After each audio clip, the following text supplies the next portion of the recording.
Types of communication എന്ന first ബ്ലോക്കിലെ 3rd യൂണിറ്റാണ് നമ്മൾ പഠിക്കുന്നത്.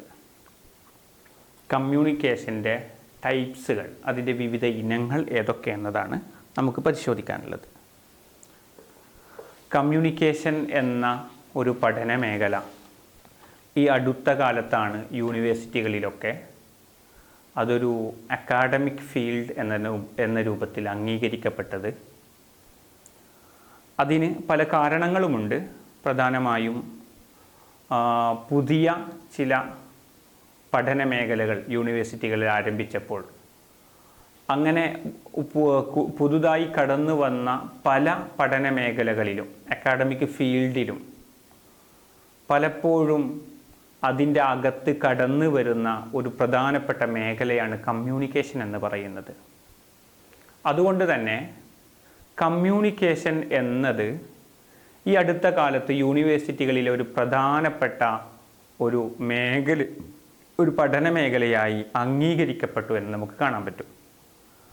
ജെയിംസ് എ വിനാൻസ് എന്ന അറിയപ്പെട്ട ആദ്യത്തെ മോഡേൺ സ്പീച്ച് ടീച്ചേഴ്സിൽപ്പെട്ട ഒരാളും അതോടൊപ്പം ടീച്ചിങ് കമ്മ്യൂണിക്കേഷൻ രംഗത്തെ പ്രധാനപ്പെട്ട ഒരു വക്താവും കൂടിയായ ജെയിംസ് എ വിനാൻസ് അദ്ദേഹം പറയുന്നുണ്ട്, ഒരു വ്യക്തി കമ്മ്യൂണിക്കേഷൻ പഠിക്കാൻ ഉണ്ടാകുന്ന പ്രധാനപ്പെട്ട 2 കാരണങ്ങൾ, കമ്മ്യൂണിക്കേഷൻ എന്തുകൊണ്ട് ഒരാൾ നന്നായി സംസാരിക്കാൻ പഠിക്കണമെന്ന് ചോദിച്ചാൽ പ്രധാനമായും 2 കാരണങ്ങളാണ് പറയാനുള്ളത്.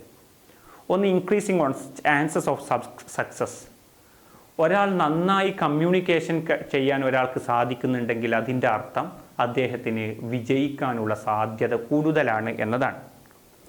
രണ്ടാമത്തേത്, increasing one's ability to serve. സമൂഹത്തിന് സേവനം ചെയ്യാൻ, മറ്റുള്ളവർക്ക് ആവശ്യമായ സർവീസസ് നൽകാൻ ഏറെ സഹായകരമായ ഒരു ഘടകമാണ് കമ്മ്യൂണിക്കേഷൻ പഠിക്കുക എന്നത്. ഒരാൾ നന്നായി കമ്മ്യൂണിക്കേറ്റ് ചെയ്യാൻ അല്ലെങ്കിൽ സംസാരിക്കാൻ കഴിയുന്നുണ്ടെങ്കിൽ അദ്ദേഹത്തിന് ഒരുപാട് സേവനങ്ങൾ സമൂഹത്തിന് ചെയ്യാൻ പറ്റും.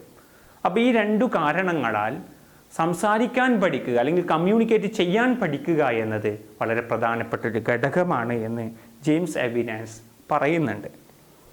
അപ്പോൾ നമ്മൾ പറഞ്ഞു കമ്മ്യൂണിക്കേഷൻ എന്നത് വളരെ പ്രധാനപ്പെട്ട ഒരു പഠന മേഖലയായി ഈ യൂണിവേഴ്സിറ്റികളിലൊക്കെ ഈ അടുത്ത കാലത്ത് ഏറെ പ്രാധാന്യം നേടുകയുണ്ടായി.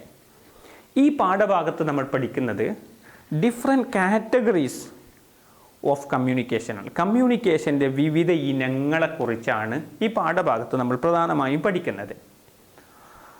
അപ്പോൾ ആദ്യം നമുക്ക് പഠിക്കാനുള്ളത് ഇൻ്റർപേഴ്സണൽ കമ്മ്യൂണിക്കേഷൻ. 4 തരം കമ്മ്യൂണിക്കേഷനെ കുറിച്ചാണ് ആദ്യം നമ്മളിത് വിവിധ ഇനങ്ങൾ എന്ന നിലക്ക് പഠിക്കാനുള്ളത്. അതിലൊന്ന് ഇൻ്റർപേഴ്സണൽ കമ്മ്യൂണിക്കേഷനാണ്. ഇൻ്റർപേഴ്സണൽ കമ്മ്യൂണിക്കേഷനാണ് ആദ്യത്തേത്, ഇൻ്റർപേഴ്സണൽ കമ്മ്യൂണിക്കേഷൻ. രണ്ടാമത്തേത് ഇൻട്രാപേഴ്സണൽ കമ്മ്യൂണിക്കേഷൻ. അതാണ് രണ്ടാമത്തെ ഇൻട്രാപേഴ്സണൽ കമ്മ്യൂണിക്കേഷൻ. മൂന്നാമത്തേത് ഗ്രൂപ്പ് കമ്മ്യൂണിക്കേഷൻ. നാലാമത്തേത് മാസ് കമ്മ്യൂണിക്കേഷൻ.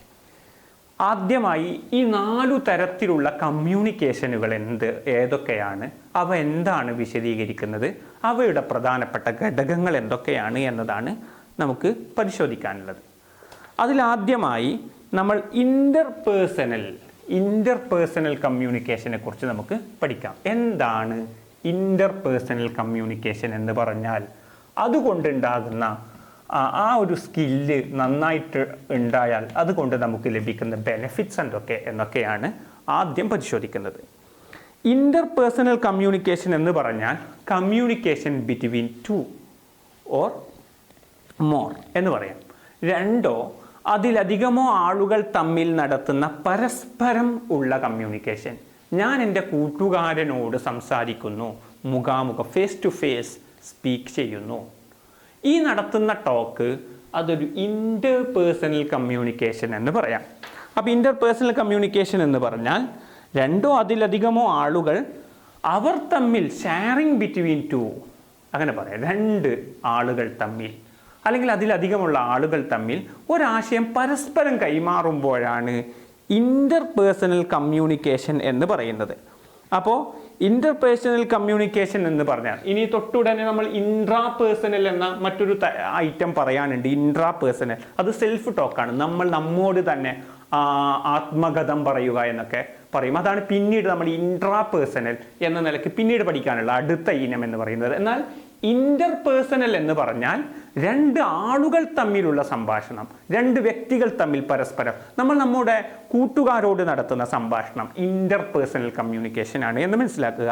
ഇതിൻ്റെ ഒരു പ്രത്യേകത എന്ന് പറയുന്നത് പലപ്പോഴും often happens spontaneously and without prior planning. പലപ്പോഴും ഇന്റർപേഴ്സണൽ കമ്മ്യൂണിക്കേഷൻ നടക്കുന്നത് വിതൗട്ട് പ്രയർ പ്ലാനിങ് ആണ്. ഒരു പ്ലാനൊന്നും ഇല്ലാതെ നമ്മളൊരു കൂട്ടുകാരനെ കാണുന്നു.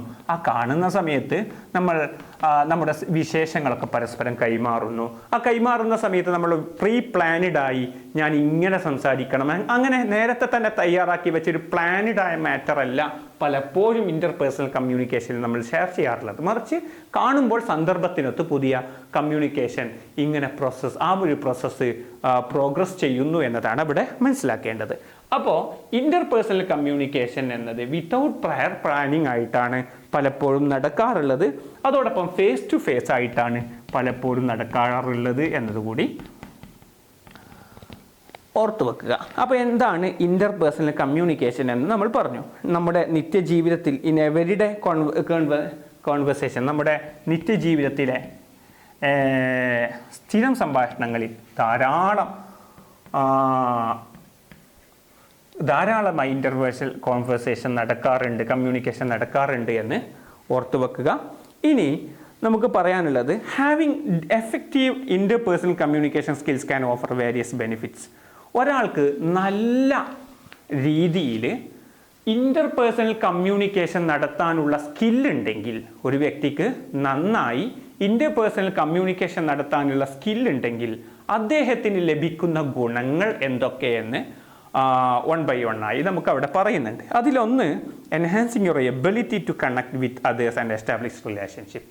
മറ്റുള്ളവരോട് ബന്ധം പുലർത്താനും മറ്റുള്ളവരോട് ബന്ധങ്ങൾ സ്ഥാപിക്കാനും ഇത് സഹായിക്കുന്നു. ഒരാൾക്ക് നന്നായി കമ്മ്യൂണിക്കേറ്റ് ചെയ്യാൻ പറ്റുമെങ്കിൽ സ്വാഭാവികമായും മറ്റുള്ളവരോട് ബന്ധങ്ങൾ സ്ഥാപിക്കാൻ അതിലൂടെ സാധിക്കും. നമ്മൾ റെയിൽവേ സ്റ്റേഷനിൽ ഒരാളെ കാണുന്നു, നല്ല കമ്മ്യൂണിക്കേഷൻ സ്കില്ലുള്ള ഒരു വ്യക്തിയാണെങ്കിൽ പെട്ടെന്ന് തന്നെ അദ്ദേഹത്തെ കണ്ട ഉടനെ തന്നെ ഒന്ന് പുഞ്ചിരിക്കുന്നു, എന്നിട്ട് ആദ്യം തന്നെ അദ്ദേഹത്തോട് പോയി അങ്ങോട്ട് കോണ്ടാക്ട് ചെയ്യുന്നു, സംസാരിക്കുന്നു, എവിടെയാണ് എന്നൊക്കെ ചോദിക്കുന്നു, ജോലി വിവരങ്ങളൊക്കെ അറിയുന്നു.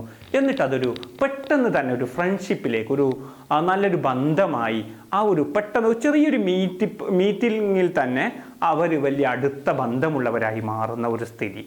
ഇത് നല്ല കമ്മ്യൂണിക്കേഷൻ സ്കില്ലുള്ളവർക്ക് അത് സാധിക്കുന്നുണ്ട് എന്നതാണ്. അതോടൊപ്പം രണ്ടാമത്തെ point, fostering positive and healthy relationship with others.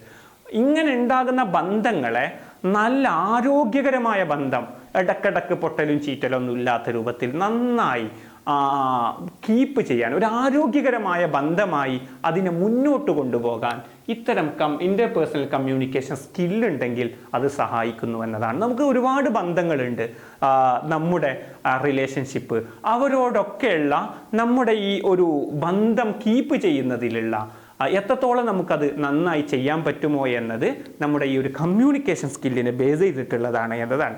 മൂന്നാമത്തെ പോയിന്റ്, ഡിസ്പ്ലേയിങ് ലീഡർഷിപ്പ് എന്നതാണ്. നമ്മുടെ നന്നായി കമ്മ്യൂണിക്കേഷൻ ചെയ്യാൻ പറ്റുന്നൊരു വ്യക്തിക്ക് എപ്പോഴും ഒരു നേതൃഗുണം അവരിൽ കാണാൻ പറ്റും. ഒരു 30-40 ആളുടെ ഒരു ഗ്രൂപ്പ്, അവരിൽ നമ്മൾ ആരെയാണ് ലീഡറാക്കുക എന്നാലോചിക്കുമ്പോൾ പെട്ടെന്ന് നമ്മുടെ മനസ്സിൽ വരുന്നത് നന്നായി കമ്മ്യൂണിക്കേറ്റ് ചെയ്യാൻ, എന്തെങ്കിലും ഒരു ഇഷ്യൂ ഉണ്ടാകുമ്പോൾ ഒരു മീഡിയേറ്റർ എന്ന നിലക്ക് അവർക്കിടയിൽ നിന്ന് വൃത്തിയിൽ കമ്മ്യൂണിക്കേറ്റ് ചെയ്ത് അതൊക്കെ പരിഹരിക്കാൻ പറ്റുന്ന ഒരു നല്ല ലീഡർഷിപ്പ് ക്വാളിറ്റി ഉള്ള വ്യക്തി. അപ്പോൾ ലീഡർഷിപ്പ് ക്വാളിറ്റി എന്നതിൽ ഏറ്റവും പ്രധാനപ്പെട്ട ഘടകമായി വരുന്നത് ഇന്റർപേഴ്സണൽ കമ്മ്യൂണിക്കേഷൻ സ്കില്ല് കൂടുതലായിട്ടുള്ള വ്യക്തി ആരാണ് എന്നത് അവിടെ പ്രധാനമായും നമ്മളെ സ്വാധീനിക്കുന്ന ഒരു ഘടകമാണ് എന്ന് മനസ്സിലാക്കുക. അതോടൊപ്പം expressing your needs and ideas in an effective and clear manner. നമ്മുടെ ആവശ്യങ്ങളും താല്പര്യങ്ങളും വളരെ നല്ല ഭാഷയിൽ മറ്റുള്ളവരുടെ മുന്നിൽ അവതരിപ്പിക്കാൻ പറ്റും. ഒരാൾക്ക് നന്നായി കമ്മ്യൂണിക്കേറ്റ് ചെയ്യാൻ അറിയില്ലെങ്കിൽ നമ്മുടെ ആവശ്യങ്ങൾ, നമുക്ക് ഏതെങ്കിലും ഒരു വസ്തു മാർക്കറ്റിൽ നിന്നോ മറ്റോ വാങ്ങണമെന്നുണ്ട്, പെട്ടെന്ന് അത് അവൈലബിൾ അല്ല, ആരുടെയെങ്കിലും സഹായം ആവശ്യമാണ്. പക്ഷെ പെട്ടെന്ന് ഒരു നല്ല ഭാഷയിലല്ലാതെ ഒരാളോട് അങ്ങനെ ചോദിച്ചാൽ അദ്ദേഹത്തിൻ്റെ സഹായം കിട്ടിക്കൊള്ളണമെന്നില്ല. അതേസമയം നന്നായി കമ്മ്യൂണിക്കേറ്റ് ചെയ്യാൻ പറ്റുന്ന ഒരു വ്യക്തിക്ക് അത് മാന്യമായ രീതിയിൽ ചോദിച്ച് ആ ആവശ്യം നിർവഹിച്ചു കിട്ടാൻ അദ്ദേഹത്തിന് സാധിക്കും. അപ്പോൾ ഒരു നല്ല കമ്മ്യൂണിക്കേഷൻ സ്കില്ലുണ്ടായ എന്തൊക്കെ ഗുണങ്ങളുണ്ട് എന്നാണ് പറയുന്നത്. ഇന്റർപേഴ്സണൽ കമ്മ്യൂണിക്കേഷനിൽ നല്ല സ്കില്ലുള്ള വ്യക്തിക്ക് ഈ പറഞ്ഞ ഗുണങ്ങളൊക്കെ ഉണ്ടാകും. അതോടൊപ്പം ഇമോഷണൽ സപ്പോർട്ട് ആവശ്യമാകുന്ന സമയത്ത് അവർക്ക് നൽകാൻ പറ്റും. ഒരാൾ വൈകാരികമായി ഭയങ്കര ടെൻഷൻ അനുഭവിക്കുന്ന സമയത്ത് ഇങ്ങനെ കമ്മ്യൂണിക്കേഷൻ സ്കില്ലുള്ള ആൾ പോയി ഒന്ന് ജസ്റ്റ് മോട്ടിവേറ്റ് ചെയ്താൽ അവരുടെ സകല ടെൻഷനുകളും പമ്പ കിടക്കുന്നത് കാണാം. കാരണം അവരുടെ ചിലരുടെ മോട്ടിവേഷൻ ആ ടോക്കുകൾക്കൊക്കെ എന്തൊരു മാസ്മരികതയാണ്, എന്തൊരു പവറാണ് എന്ന് നമ്മൾ പറയാറുണ്ട്. കാരണം അത് നല്ല കമ്മ്യൂണിക്കേഷൻ സ്കില്ല് കൊണ്ട് അവരുണ്ടാക്കിയെടുക്കുന്നതാണ്. ഒരുപക്ഷെ ആ കഥകൾ, അവർ പറയുന്ന കഥകളും പോയിന്റുകളും നമ്മൾ അവതരിപ്പിച്ച ഒരുപക്ഷെ അത്ര രസകരമായി കൊള്ളണമെന്നില്ല, അത്ര മോട്ടിവേറ്റഡ് ആകണമെന്നില്ല നമ്മുടെ ഓഡിയൻസ്. അത് അവരുടെ നല്ല കമ്മ്യൂണിക്കേഷൻ സ്കില്ല് കൊണ്ടാണ് ഉണ്ടാകുന്നത്. അതുകൊണ്ട് ഇമോഷണൽ സപ്പോർട്ട് ചെയ്യാൻ അവർക്ക് പറ്റും. അതിന് പുറമെ ഇമോഷണൽ ഇൻ്റലിജൻസ് എന്നൊരു തലമുണ്ട്. അഥവാ ഒരു വ്യക്തി, എൻ്റെ മുമ്പിൽ നിൽക്കുന്ന ഒരു വ്യക്തി എന്തൊക്കെയോ പറയണമെന്ന് ആഗ്രഹിക്കുന്നുണ്ട്, ചില വാക്കുകൾ മെല്ലെ മെല്ലെ അവരുടെ നാവിൽ നിന്ന് വീഴുന്നുണ്ട്. പക്ഷെ അൺസ്പോക്കൺ വേർഡ്സ്, അവർ പറയാതെ വെക്കുന്ന കാര്യങ്ങളടക്കം അൺസ്പോക്കൺ വേർഡ്സിനെ റീഡ് ചെയ്യാൻ, മനസ്സിലാക്കാൻ നമുക്ക് സാധിക്കുന്നുണ്ടെങ്കിൽ അതൊരു ഇമോഷണൽ ഇൻ്റലിജൻസ് ആണ്. അത് ഒരു വൈകാരികമായ അവരുടെ മനസ്സെന്താണ് പറയുന്നത് എന്ന് അവരുടെ മുഖം കണ്ട്, അവരുടെ ശരീരഭാഷ കണ്ട് നമുക്ക് മനസ്സിലാക്കാൻ പറ്റണമെങ്കിൽ ഇമോഷണൽ സ്കിൽ വേണം, ഇമോഷണൽ ഇൻ്റലിജൻസ് വേണം. അങ്ങനെ ഒരു ഇമോഷണൽ ഇൻ്റലിജൻസ് ക്രിയേറ്റ് ചെയ്യാൻ നല്ല കമ്മ്യൂണിക്കേഷൻ സ്കില്ലിലൂടെ സാധിക്കും. അതോടൊപ്പം അടുത്ത point, knowing how to hear the atmosphere and reactions of others when speaking. നമ്മൾ ഒരാളോട് സംസാരിച്ചു കൊണ്ടിരിക്കുമ്പോൾ ഈ സംസാരം ഈ കേൾക്കുന്ന വ്യക്തിക്ക് എത്രത്തോളം രസകരമാണ്, എത്രത്തോളം ആസ്വാദ്യകരമാണ്, അദ്ദേഹം എൻ്റെ സംസാരം എൻജോയ് ചെയ്യുന്നുണ്ടോ, അത് ആസ്വദിക്കുന്നുണ്ടോ ഇല്ലേ എന്നൊക്കെ മനസ്സിലാക്കാൻ നല്ല കമ്മ്യൂണിക്കേഷൻ സ്കില്ലുള്ളവർക്ക് പറ്റും. അതുകൊണ്ട് തന്നെ ആരെയും ചടപ്പിക്കാതെ, വെറുപ്പിക്കാതെ നന്നായി ഒരു ടോക്ക്, ഒരു ക്ലാസ് സെഷൻ അല്ലെങ്കിൽ ഒരു ലെക്ചർ അത് വൃത്തിയിൽ കൊണ്ടുപോകാൻ നല്ല കമ്മ്യൂണിക്കേഷൻ സ്കില്ലുള്ളവർക്ക് സാധിക്കും. അഥവാ കുട്ടികൾക്ക് വിഷമമുണ്ടാകുന്നു, പ്രയാസം ഉണ്ടാകുന്നു എന്ന തലം വരുമ്പോൾ ക്ലാസ് അവസാനിപ്പിക്കാനും അവർക്ക് സാധിക്കുമെന്നാണ് പറഞ്ഞതിൻ്റെ ചുരുക്കം. അടുത്തത് കമ്മ്യൂണിക്കേഷൻ ആവശ്യമായ obtaining information necessary for any task. കമ്മ്യൂണിക്കേഷനിലൂടെ ഓരോ ഘട്ടങ്ങളിലും ആവശ്യമായ വിവരങ്ങൾ നേടിയെടുക്കാൻ നല്ല കമ്മ്യൂണിക്കേഷൻ സ്കില്ലിൽ ഉള്ളവർക്ക് സാധിക്കും. അതോടൊപ്പം നമ്മുടെ വാല്യൂ, നമ്മുടെ വിശ്വാസങ്ങൾ അതിലുറച്ചുകൊണ്ട് തന്നെ നമുക്ക് കാര്യങ്ങൾ അവതരിപ്പിക്കാനും, നമ്മുടെ വാല്യൂസിൽ ഉറച്ചുകൊണ്ട് തന്നെ നമ്മുടെ പോയിന്റുകൾ അവതരിപ്പിക്കാനൊക്കെ സാധിക്കുമെന്നതാണ് ഇവിടെയുള്ള മറ്റൊരു പോയിന്റ് എന്ന് പറയുന്നത്. ഇനി ഇന്റർപേഴ്സണൽ കമ്മ്യൂണിക്കേഷനിൽ അഥവാ രണ്ടു വ്യക്തികൾ തമ്മിൽ നടക്കുന്ന കമ്മ്യൂണിക്കേഷനിൽ പ്രധാനമായി ഉള്ള 4 സ്കില്ലുകൾ, 4 സ്കിൽസ്. ഏത് സ്കിൽസാണ്? 4 സ്കിൽസ്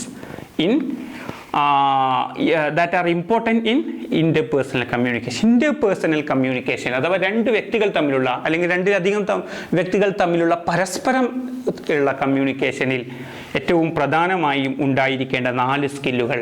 ഒന്നാമത്തെ വേർബൽ സ്കില്ലാണ്. ഒന്നാമത്തത് വേർബൽ കമ്മ്യൂണിക്കേഷൻ.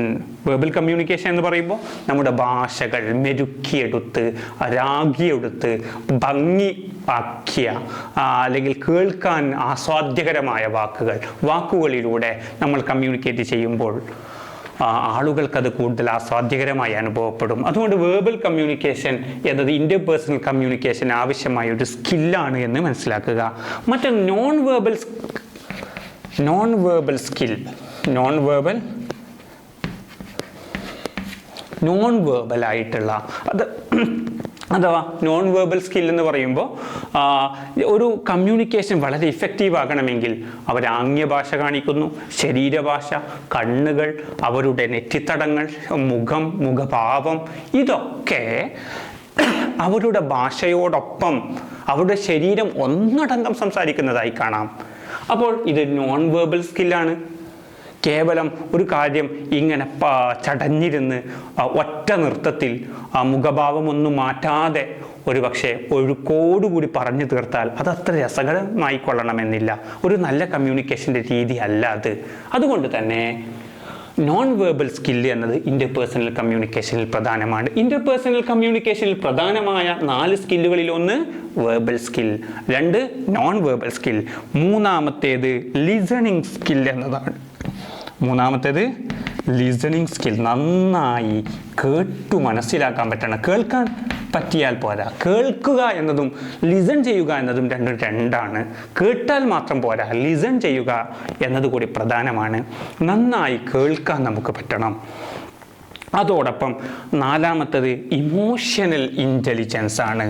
നമ്മൾ മുമ്പ് പറഞ്ഞു ഇമോഷണൽ ഇൻ്റലിജൻസ്. നമ്മുടെ മുമ്പിൽ നിൽക്കുന്ന ഒരു വ്യക്തി ടെൻഷനിലാണ്, അദ്ദേഹം എന്തൊക്കെയോ പറയണമെന്ന് ആഗ്രഹിക്കുന്നു, അദ്ദേഹം പറയാതെ പോകുന്ന, പറയണമെന്ന് ആഗ്രഹിക്കുന്ന എന്തൊക്കെയെന്ന് പോലും നമുക്ക് അദ്ദേഹത്തിൻ്റെ മുഖത്തിൽ നിന്ന് വായിച്ചെടുക്കാൻ പറ്റണം. എന്നിട്ട് അദ്ദേഹത്തിന് ആവശ്യമായ സപ്പോർട്ട് നൽകാൻ പറ്റണം. അപ്പോഴാണ് ഇമോഷണൽ ഇൻ്റലിജൻസ് എന്ന് പറയുന്നത്. അപ്പോൾ ഇന്റർപേഴ്സണൽ കമ്മ്യൂണിക്കേഷൻ ചെയ്യുന്ന ആൾക്ക് പ്രധാനമായും ഇമോഷണൽ ഇൻ്റലിജൻസ് ഉണ്ടായിരിക്കണം, ലിസൺ സ്കിൽ ഉണ്ടായിരിക്കണം, നോൺ വേർബൽ സ്കിൽ ഉണ്ടായിരിക്കണം, വേർബൽ സ്കില്ലും ഉണ്ടായിരിക്കണം. ഇനി അടുത്തത് നമ്മൾ നേരത്തെ പറഞ്ഞ കമ്മ്യൂണിക്കേഷൻ്റെ രണ്ടാമത്തെ ഇനമാണ് ഇൻട്രാപേഴ്സണൽ കമ്മ്യൂണിക്കേഷൻ. രണ്ടാമത്തെ ഇനം ഇൻട്രാപേഴ്സണൽ കമ്മ്യൂണിക്കേഷൻ. നമ്മൾ നമ്മോട് തന്നെ സംസാരിക്കുന്നു, ഞാൻ എന്നോട് തന്നെ സംസാരിക്കുമ്പോൾ അത് ഇൻട്രാപേഴ്സണൽ കമ്മ്യൂണിക്കേഷൻ എന്ന് പറയാം. Intrapersonal communication.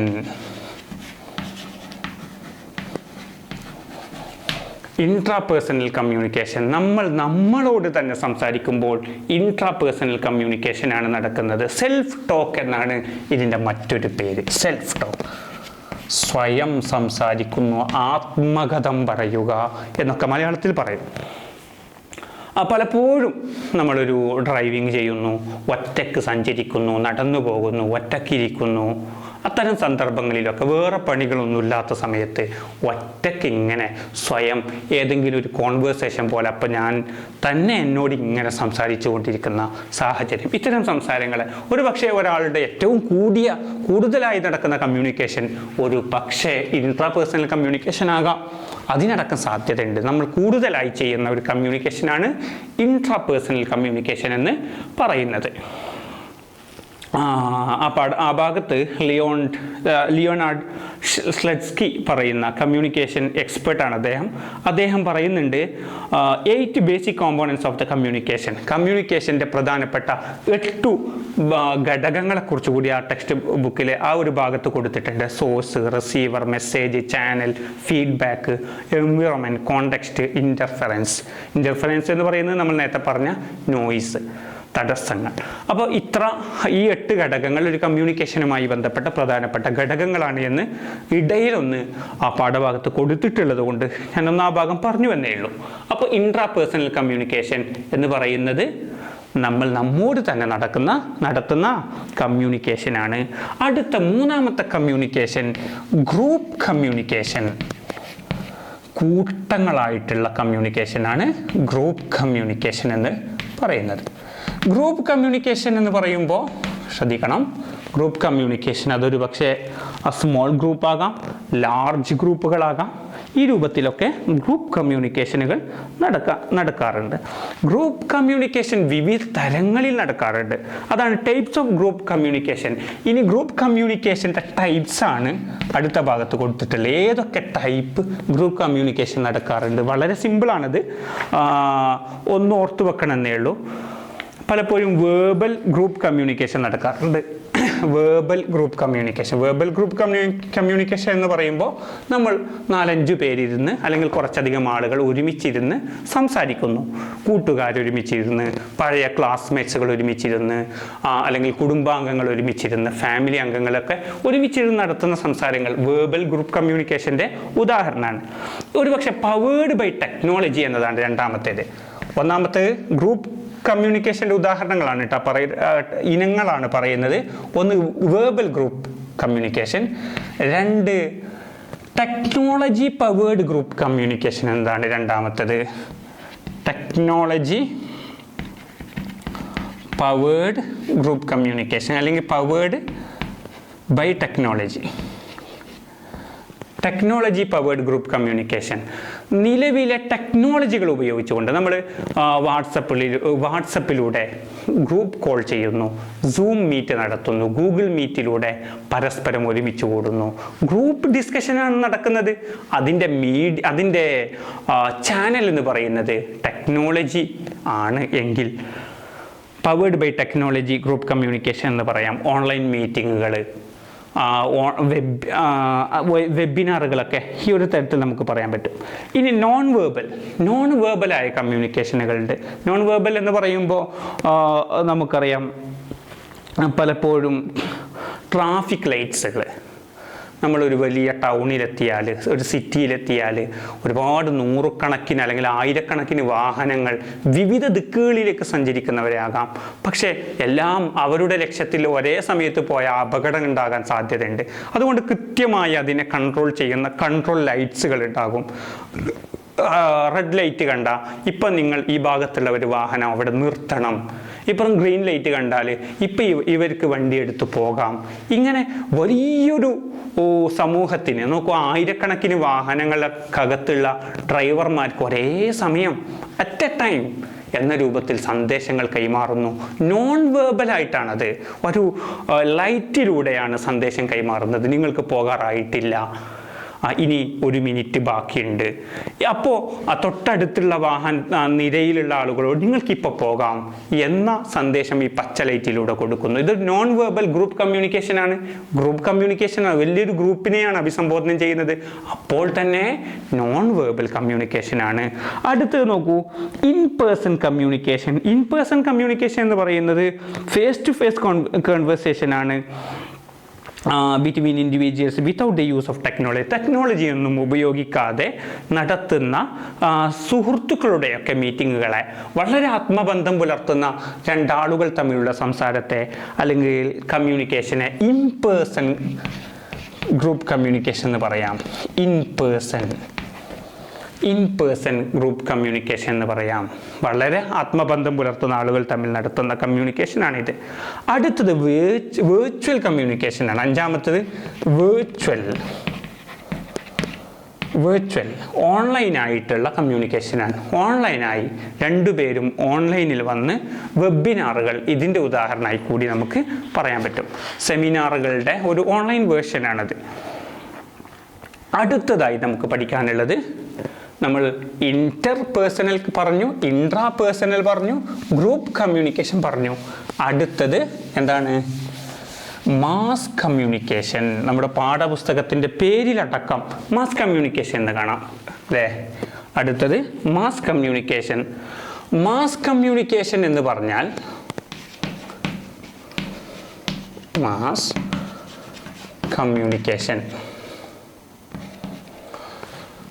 കമ്മ്യൂണിക്കേഷൻ എന്ന് പറഞ്ഞാൽ is the process of disseminating information to a large audience. വലിയൊരു ഓഡിയൻസിന്, ചെറിയ 1-2 ആളുകളോടല്ല, 100-1000 ആളുകളോടല്ല, വലിയ 10,000കണക്കിന് അല്ലെങ്കിൽ ലോകത്തിൻ്റെ, അതും തന്നെ ലോകത്തിൻ്റെ വിവിധ ഭാഗങ്ങളിലുള്ള, നോക്കൂ, to a large audience across physical and geographical boundaries through various media. വിവിധ മീഡിയകൾ ഉപയോഗിച്ചുകൊണ്ട് ഭൂ അതിർത്തികളെ വിട്ടുകിടക്കുന്ന രീതിയിൽ, അഥവാ ഒരു അതിർത്തിയും ബാധകമല്ലാത്ത രീതിയിൽ, ഇത് കേരളത്തിനകത്ത്, കേരളത്തിന് പുറത്ത് അങ്ങനെയല്ല, ലോകത്തിൻ്റെ എല്ലാ ഭാഗങ്ങളിലുള്ള ആളുകളോട് ഒരു മീഡിയ ഉപയോഗിച്ചുകൊണ്ട് തത്സമയം നമ്മൾ സംവദിക്കുന്നു. ടെലിവിഷൻ അതിൻ്റെ ഒരു ഉദാഹരണമാണ്. റേഡിയോ ഉദാഹരണമാണ്. ടെലിവിഷനിലൂടെ അമേരിക്കൻ ചാനലിലെ വാർത്തകൾ നമുക്ക് ഇവിടെ നിന്ന് കേൾക്കാൻ പറ്റുന്നുണ്ട്. മാസ് കമ്മ്യൂണിക്കേഷൻ്റെ ഉദാഹരണമാണ്. മാസ് കമ്മ്യൂണിക്കേഷൻ എന്ന് പറയുമ്പോൾ വലിയൊരു ജനസമുച്ചയത്തോടാണ് സംസാരിക്കുന്നത്. ആ ജനങ്ങൾ എവിടെയാണുള്ളത്? ലോകത്തിൻ്റെ വിവിധ ദിക്കുകളിലാണുള്ളത്.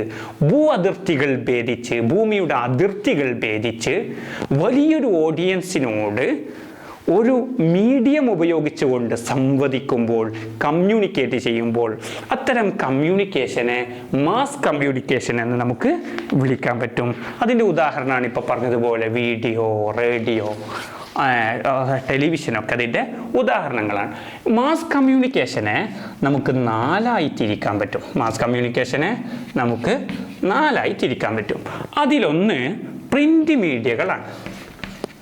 പ്രിൻ്റ് മീഡിയ നമ്മൾ പറഞ്ഞു മാസ് കമ്മ്യൂണിക്കേഷൻ എന്ന് പറയുമ്പോൾ അത് ലാർജ് ഓഡിയൻസിനെ അഭിസംബോധന ചെയ്യുന്ന മീഡിയയാണ് അല്ലെങ്കിൽ കമ്മ്യൂണിക്കേഷനാണ്. അതിലൊന്ന് പ്രിൻ്റ് മീഡിയയാണ്. ന്യൂസ് പേപ്പറുകൾ, നോവൽസുകൾ, പുസ്തകങ്ങൾ, കോമിക്സ്, ജേർണൽസ്, പബ്ലിക്കേഷൻസ്, ഇതൊക്കെ പ്രിൻ്റായി വരുന്ന, പ്രിൻ്റ് ചെയ്ത് വരുന്ന പേപ്പറുകൾ ഉപയോഗിച്ച് പ്രിൻ്റ് ചെയ്തെടുത്ത് വായനയ്ക്ക് വിധേയമാക്കപ്പെടുന്ന മീഡിയകൾ. അതിലൂടെ കമ്മ്യൂണിക്കേഷൻ നടക്കുമ്പോൾ അതിനെ പ്രിൻ്റ് മീഡിയ എന്ന് പറയും. മാസ് കമ്മ്യൂണിക്കേഷൻ എന്നാൽ എന്ത് എന്ന് പറഞ്ഞു? വലിയ ഓഡിയൻസിനോട് ഭൂ അതിർത്തികൾ ഭേദിച്ച് ഒരു മീഡിയം ഉപയോഗിച്ചുകൊണ്ട് കമ്മ്യൂണിക്കേറ്റ് ചെയ്യുമ്പോൾ മാസ് കമ്മ്യൂണിക്കേഷൻ എന്ന് പറയുന്നു. അത് 4 തരത്തിലുണ്ട്. ഒന്നാമത്തേത് പ്രിൻ്റ് മീഡിയയാണ്. പ്രിൻ്റഡ് മെറ്റീരിയൽസിലൂടെ കമ്മ്യൂണിക്കേറ്റ് ചെയ്യുമ്പോൾ പ്രിൻ്റ് മീഡിയ എന്ന് പറയും. അതിൻ്റെ ഉദാഹരണങ്ങൾ books, novels, comics, magazines, news papers, journals, publications ഒക്കെ അതിൻ്റെ ഉദാഹരണങ്ങളാണ്. രണ്ടാമത്തേത് നോക്കൂ, ബ്രോഡ്കാസ്റ്റ് മീഡിയ. രണ്ടാമത്തേത് ബ്രോഡ്കാസ്റ്റ് മീഡിയ. ബ്രോഡ്കാസ്റ്റ് എന്ന് പറയുമ്പോൾ ഫിലിമുകൾ, ടെലിവിഷൻ, റേഡിയോ പോലെ ബ്രോഡ്കാസ്റ്റിംഗ് ചെയ്യുന്നു, സംപ്രേഷണം ചെയ്യുന്നു. ഇവിടെയുള്ള റെക്കോർഡ് ചെയ്ത വീഡിയോ, ഓഡിയോ കണ്ടന്റുകൾ സിഗ്നലുകളിലേക്ക് എൻകോഡ് ചെയ്ത് ലോകത്തിൻ്റെ വിവിധ ഭാഗങ്ങളിൽ നിന്ന് ആ ഓഡിയോ അല്ലെങ്കിൽ ആ വീഡിയോ കാണാൻ പറ്റുന്നുണ്ട് ടെലിവിഷനിലൂടെ. അങ്ങനെ ബ്രോഡ്കാസ്റ്റ് ചെയ്യപ്പെടുന്ന, സംപ്രേഷണം ചെയ്യപ്പെടുന്ന കമ്മ്യൂണിക്കേഷൻ രീതിയെ ബ്രോഡ്കാസ്റ്റ് മീഡിയ എന്ന് പറയുന്നു. ബ്രോഡ്കാസ്റ്റ് മീഡിയ എന്നതാണ് രണ്ടാമത്തേത് എന്നുകൂടി ഓർക്കുക. ബ്രോഡ്കാസ്റ്റ് മീഡിയ എന്നതാണ് രണ്ടാമത്തേത്. മൂന്നാമത്തേത് ഔട്ട്ഡോർ മീഡിയ ആണ്. മൂന്നാമത്തേത് ഔട്ട്ഡോർ മീഡിയ ആണ്. ഔട്ട്ഡോർ മീഡിയ പറയുന്നതിന് മുമ്പ് ബ്രോഡ്കാസ്റ്റ് മീഡിയയിൽ നമുക്കിപ്പോൾ പറഞ്ഞതുപോലെ റേഡിയോ ഒരു പ്രധാനപ്പെട്ട ഉദാഹരണമായി പറയാൻ പറ്റും. അതുപോലെ ഫിലിം, ടെലിവിഷൻ, അതൊക്കെ സെപ്പറേറ്റ് സൈഡ് ഹെഡിങ്ങുകൾ കൊടുത്തിട്ട് വിശദീകരിക്കുന്നുണ്ട്. നമുക്ക് അത് വ്യക്തമായി അറിയുന്ന മേഖലയാണ്. റേഡിയോ, ഫിലിം, ടെലിവിഷൻ ഒക്കെ അതിൻ്റെ ഭാഗമാണ്. Outdoor and transit advertising. Outdoor communication എന്ന് പറയുമ്പോൾ മാസ് കമ്മ്യൂണിക്കേഷൻ്റെ വേറൊരു രീതിയാണ്. നമ്മൾ ടൗണുകളിലൊക്കെ പോകുമ്പോൾ വലിയ ഫ്ലക്സുകൾ, വലിയ ബാനറുകൾ, പക്ഷെ ഓഫീസുകൾക്ക് പുറത്തൊക്കെ ഉണ്ടാകും ചെറിയ നോട്ടീസ് ബോർഡുകൾ, ബിൽ ബോർഡുകൾ, ഈ കടയിൽ വിൽക്കപ്പെടുന്ന സാധനങ്ങളുടെ വില വിവര പട്ടികകൾ, ഇതൊക്കെ ഒരു പട്ടികയായി പുറത്തിങ്ങനെ ബിൽ ബോർഡുകൾ പോലെ എഴുതി പതിപ്പിച്ചിട്ടുണ്ടാകും. പോസ്റ്ററുകൾ, ബാനറുകൾ, ബിൽ ബോർഡുകൾ, ബോർഡിങ്സ്, ഇവയൊക്കെ ഔട്ട്ഡോർ എന്ന രൂപത്തിൽ, ഔട്ട്ഡോർ ആൻഡ് ട്രാൻസിറ്റ് മീഡിയ എന്ന രൂപത്തിൽ നമുക്ക് ഉൾക്കൊള്ളിക്കാൻ പറ്റുന്ന മീഡിയകളാണ് എന്ന് പറയാൻ പറ്റും. ഇനി അടുത്തത് digital media and new media. Digital media and new media എന്ന് പറയുമ്പോൾ പുതിയ സോഷ്യൽ മീഡിയ പ്ലാറ്റ്ഫോമുകൾ, ഫേസ്ബുക്ക്, ചാറ്റ് ബോട്ടുകൾ, ഇതൊക്കെ ന്യൂ മീഡിയ അല്ലെങ്കിൽ ഡിജിറ്റൽ മീഡിയ എന്ന തലത്തിൽ നമുക്ക് എണ്ണാൻ പറ്റും. അപ്പോൾ മാസ് കമ്മ്യൂണിക്കേഷൻ എന്നാൽ എന്ത് എന്ന് പറഞ്ഞു?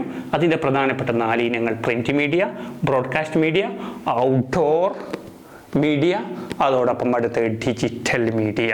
ഈ 4 ഇനങ്ങളാണ് മാസ് കമ്മ്യൂണിക്കേഷൻ്റെ ഭാഗമായിട്ടുള്ളത്. അപ്പോൾ ഏറ്റവും പ്രധാനമായി ചുരുക്കത്തിൽ ഈ ഭാഗത്ത് നമ്മൾ പഠിക്കുന്നത് വിവിധ തരം communication: interpersonal, intrapersonal, group communication, mass communication. അതിൻ്റെ സബ് ഡിവിഷനുകൾ കൂടിയാണ് ഈ ഭാഗത്ത് നമ്മൾ പറഞ്ഞത്. Thank you.